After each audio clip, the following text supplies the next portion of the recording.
Agradecido. Passo a palavra ao senhor, então, para a sua sustentação oral do prazo regimental. Eminente desembargador, presidente e relator, Dr. Alex Tadeu Monteiro Zilenovski, eminente desembargador, Dr. Roberto Caruso Costabile e Solimene, eminente desembargador, Dr. Luiz Fernando Vagione, nas pessoas de quem cumprimento a todos os demais desembargadores desta colenda Câmara, eminente procurador de Justiça, Dr. Walter Folleto Santini, serventuários deste egrégio Tribunal de Justiça, demais presentes. Do rio que tudo arrasta se diz violento. Ninguém diz violentas as margens que o comprimem. Essa frase é de Bertolt Brecht. O paciente Pablo Gutenberg fora pronunciado por suposta infração ao artigo 21 do Decreto-Lei nº 3.688, também pelo artigo, em conexão, do artigo 15 da Lei 10.826, e no artigo 121, parágrafo 2º, incisos 2 e 3, sob a forma do artigo 14, inciso 2, esses últimos do Código Penal.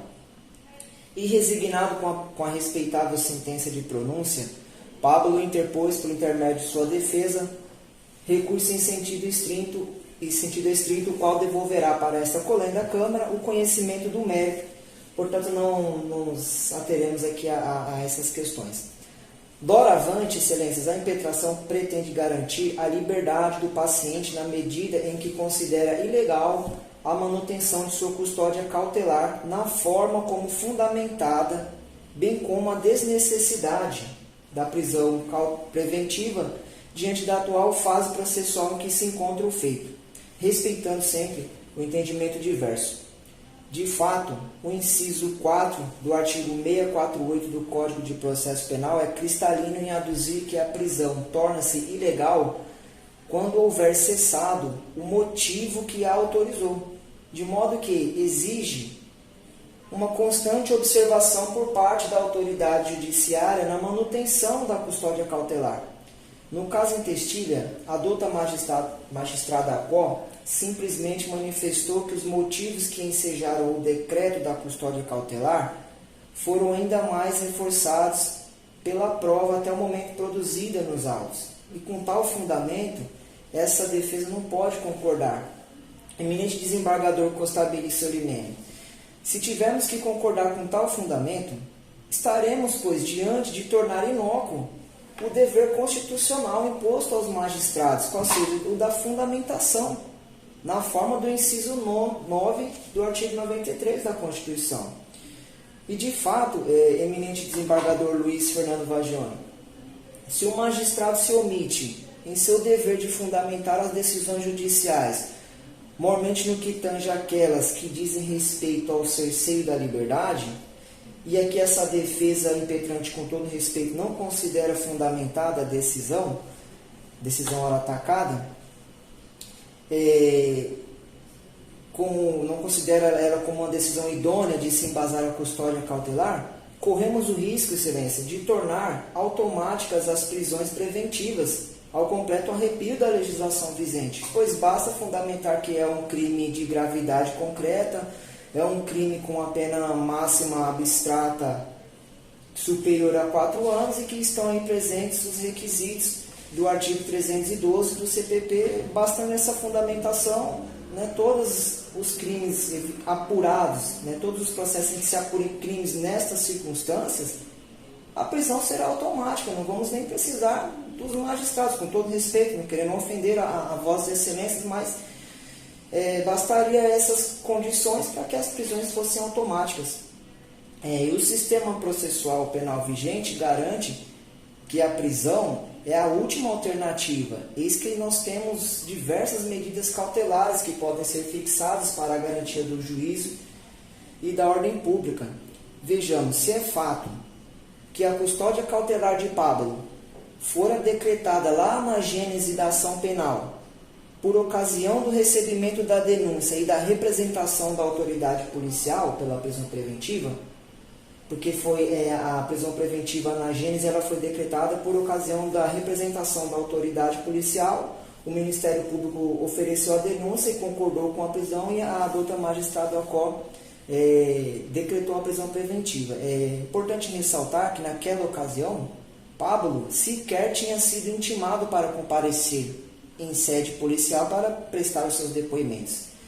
Mas, enfim, devemos cotejar, neste caso, que os fundamentos foram, em síntese, a apuração de prática de crime de homicídio tentado e a sua pena máxima abstratamente superior a 4 anos. Foram esses os motivos que ensejaram a decretação da custódia cautelar naquela oportunidade. E revisitando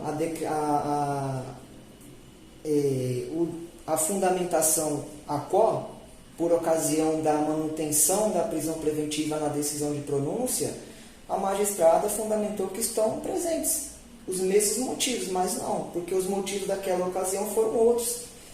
Eminente relator, desembargador Alex Zilanovski, se a prisão foi decretada na origem, ressaltando, para assegurar a aplicação da lei penal, se é bem verdade que tais requisitos foram observados durante a instrução processual, não seria o caso, nesta fase agora de pronúncia, que já findou a instrução, de revisar essa decretação à luz do que determina o parágrafo 3º do artigo 413 do Código de Processo Penal, o qual determina que, por ocasião de pronúncia, o magistrado deve revisitar os fundamentos e novamente fundamentar. Mas não foi o que aconteceu. Não podemos crer que apenas o fundamento da gravidade do delito seja suficiente para a segregação cautelar dos acusados ou averiguados em inquéritos policiais. Não há notícia, no caso do paciente, não há notícia de que entre a data dos fatos e a data da prisão, que foi posterior, o paciente tenha agido de qualquer forma a ameaçar as testemunhas, a coagir a vítima, ou praticar qualquer atos que venham aí demonstrar que ele pretenda se furtar a aplicação da lei penal. Como já foi dito, o réu foi indiciado indiretamente, sem qualquer diligência da autoridade policial no sentido de intimá-lo para depoimento antes da finalização do inquérito. O denunciado, o réu, mesmo antes de ser citado, mesmo antes de ser intimado do processo, compareceu aos autos, esponte própria, ofertou a sua resposta à acusação, compareceu a sua foram, salvo engano, 2 ou 3 audiências da primeira fase, compareceu à primeira audiência, oportunidade em que logo após foi detido, em razão do mandado de prisão, mas ele se apresentou aos autos, ofereceu a sua defesa. As vítimas deixaram bem claro que nenhuma delas foi coagida, as testemunhas também. Não há necessidade de falar aqui, de se cogitar, como foi arbitrado pela doutora magistrada Qual, que o réu se foragiu. Excelências, o paciente não foi nem intimado. Em recentíssimo julgado, já estou finalizando, em recentíssimo julgado, da lavra do eminente ministro Reinaldo Soares da Fonseca, por ocasião do HC 824-073, salvo engano, de 18 de maio, agora, semana passada, asseverou o eminente ministro, ipsis literis, de fato, o aparente cometimento de delito por si só não evidencia periculosidade exacerbada do agente ou abalo da ordem pública, a demonstrar a sua segregação antes mesmo de qualquer condenação definitiva. E, fecha aspas, nessa linha de entendimento, citou-se vários julgados do COLEM do STJ, e eu faço questão apenas de citar aqui para constar, o agravo regimental no RHC 133484 de São Paulo, agravo regimental no RHC 162708 de Santa Catarina e HC 656210 Minas Gerais. De fato, eminentes desembargadores, a manutenção da prisão na forma como fundamentada pelo juízo monocrático, com todo respeito, não se revela suficientemente fundamentada e mesmo faz parecer uma aplicação automática de prisão, bastando a existência de eventual indício de autoria nos casos dos crimes cometidos contra a vida, ou talvez até mesmo aqueles crimes em que tem a pena máxima superior a 4 anos. A prisão preventiva é a medida cautelar extrema condicionada à demonstração de sua criteriosa imprescindibilidade, à luz dos fatos concretos da causa. E no caso em Testília, o que se tem é a fundamentação de que se trata de um crime contra a vida, o que obviamente a defesa impetrante reconhece como sendo um crime grave, mas não só basta isso para a prisão preventiva. No caso, a defesa chegou a sugerir à autoridade, e no caso a autoridade coautora, apontou que basta isso, que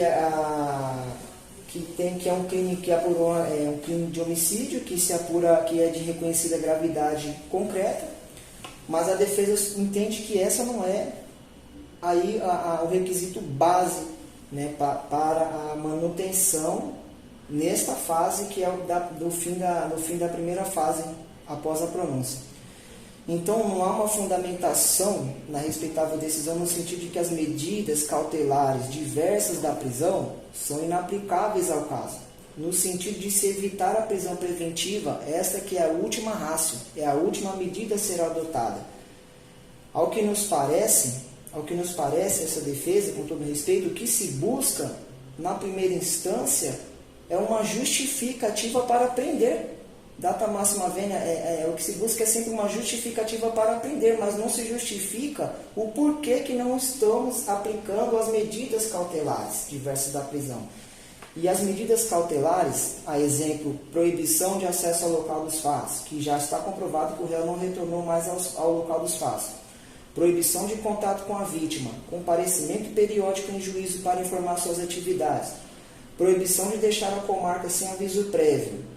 E até mesmo fiança ou tornozeleira eletrônica, 6 medidas cautelares que se justificam neste momento, que parecem razoáveis, já nesta fase pronuncial, dessa fase processual, são suficientes para a garantia da ordem pública e da aplicação da lei penal, já que o réu, a hora pronunciado, não oferece mais risco à instrução do processo, que já é findo na questão da instrução, e não oferece mais risco à vítima e às testemunhas, como ficou comprovado nos autos. Abre aspas, todas as vítimas, todas as testemunhas foram enfáticas em afirmar que o réu não as procurou e que nunca mais o viram. E o réu é arrimo de família, possui filhos que dependem dos seus esforços de trabalho para prover a sua subsistência, não havendo pena transitada em julgado.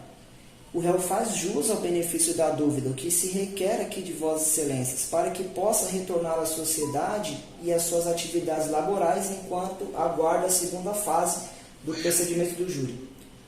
Assim sendo, essa defesa, forte no princípio de que ninguém será preso sem ordem devidamente fundamentada, e considerando que a respeitável decisão a qual não se considera suficientemente fundamentada como exige a lei e a Constituição, requer a concessão da ordem para o fim de ver garantida a liberdade do paciente Pablo Gutenberg. E finalizo novamente repetindo a frase: do rio que tudo arrasta se diz violento. Ninguém diz violentas as margens que o comprimem. Muito obrigado, excelências. Muito bem. Agradeço a requisição do doutor Vinícius e eu passo a palavra ao doutor Walter Santos.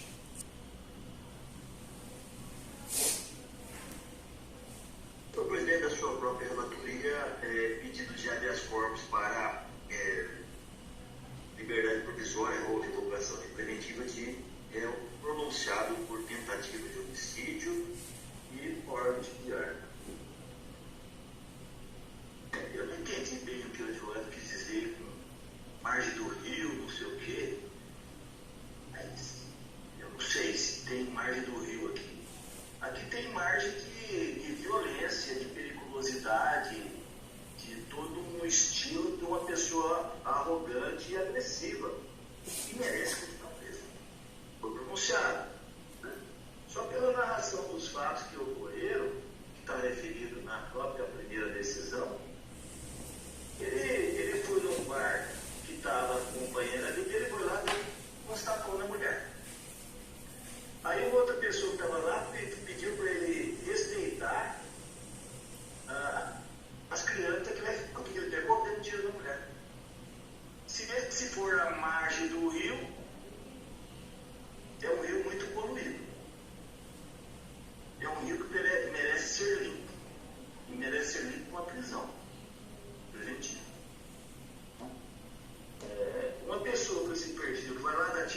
cima, não é para ficar solto, não. Nem se beber toda a água do rio.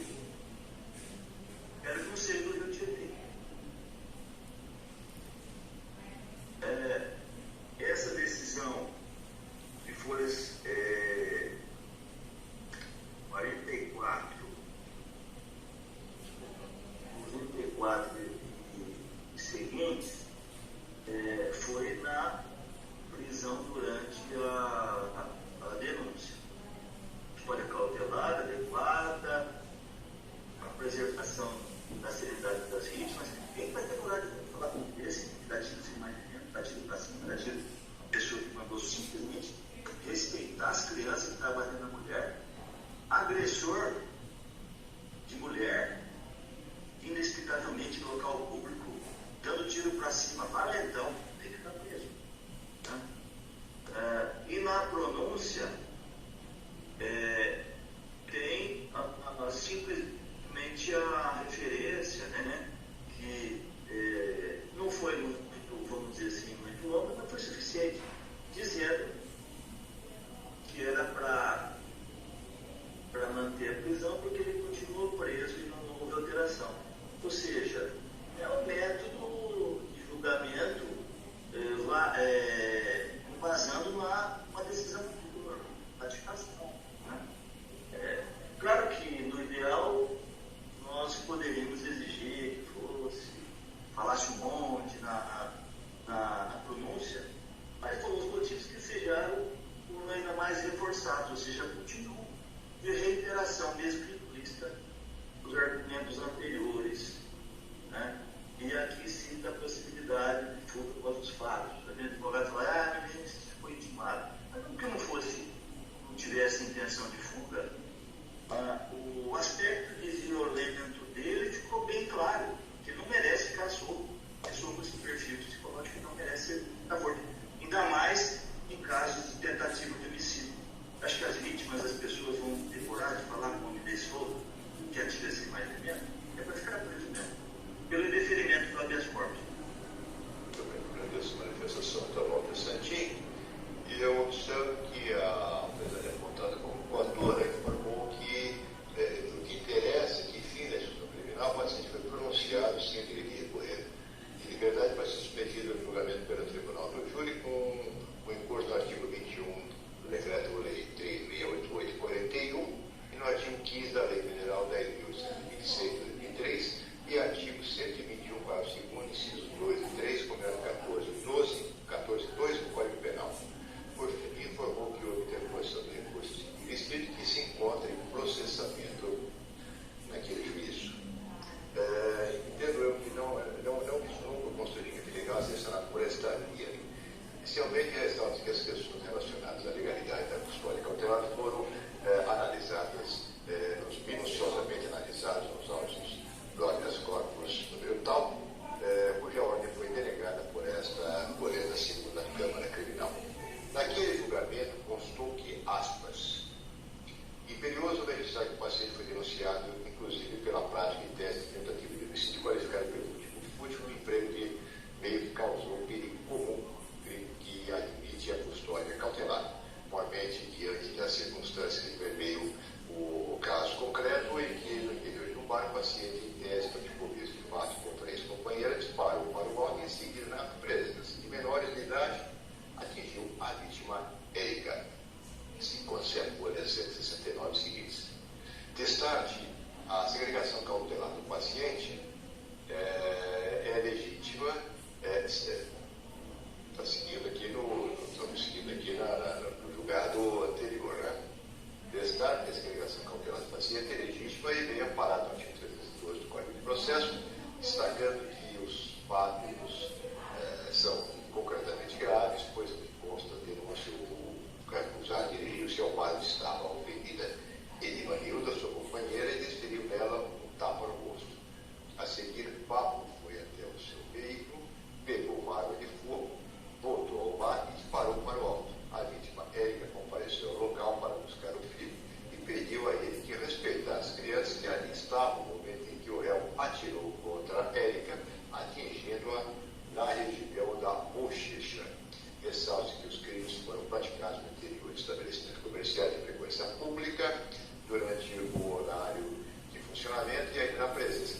questão da propagação, a questão da própria lembra anteriormente.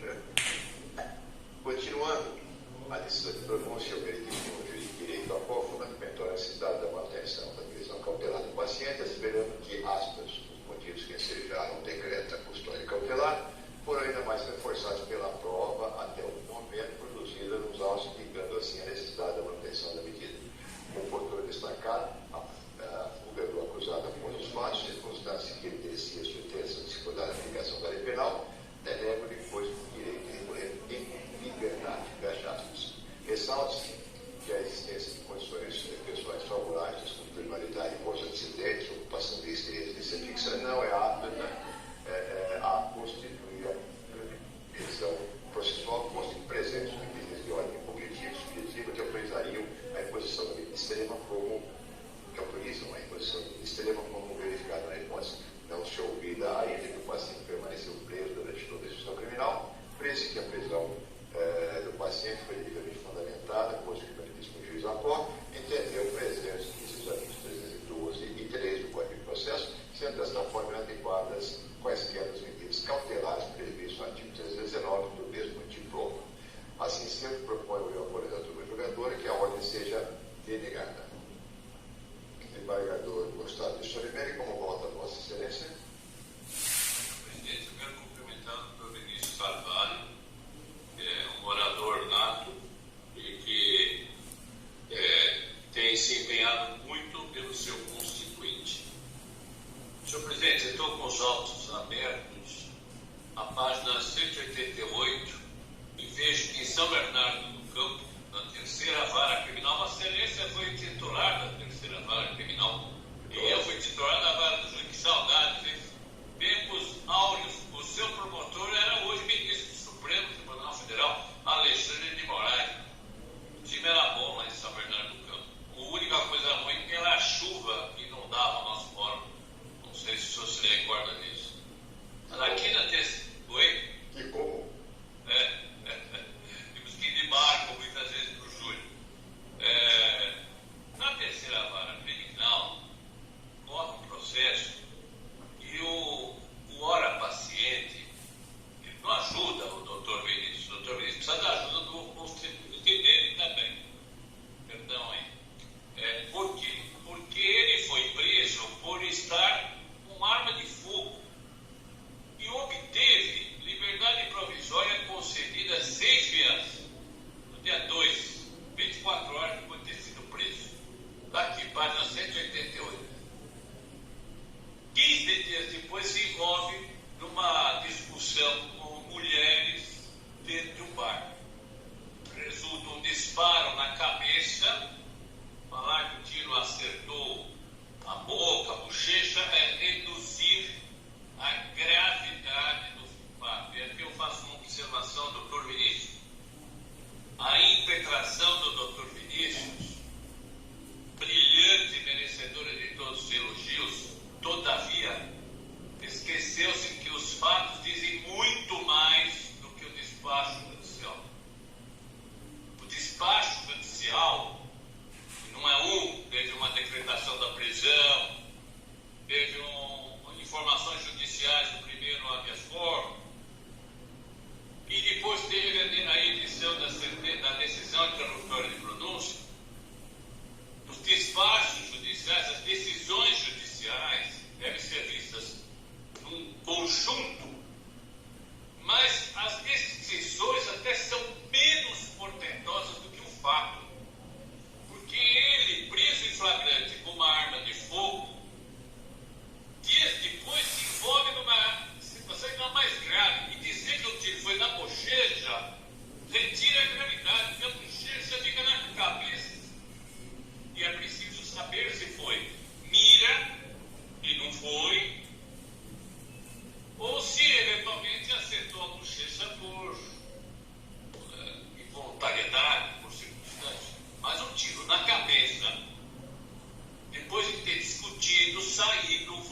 da máxima V. Então, cumprimentando o doutor Vinícius Carvalho, desejando a sua excelência, nem é preciso ter estudado, nós estamos dizendo que vai ter uma carreira brilhante. Aqui, nesse caso, infelizmente, eu também nego a ordem, porque o fato não é só extremamente grave. Há um contexto de necessidade de contenção de uma pessoa com um perfil até segunda ordem violento e que não está contribuindo para a manutenção da ordem pública. Eu voto. Desembargador Luiz Fernando Marioni, como vota, Vossa Excelência? É unânime, senhor presidente, e aproveito para cumprimentar o dedicado e competente defensor. Muito bem. Então, a procuradora, por unanimidade, levou a ordem no seu do voto do relator. Cumprimento o doutor Vinícius Carvalho pelo trabalho desempenhado, pela qualidade da sua sustentação oral, pela dedicação. Tenha uma boa tarde, doutor Henrique. Muito obrigado, excelências. Até uma nova oportunidade. Um abraço.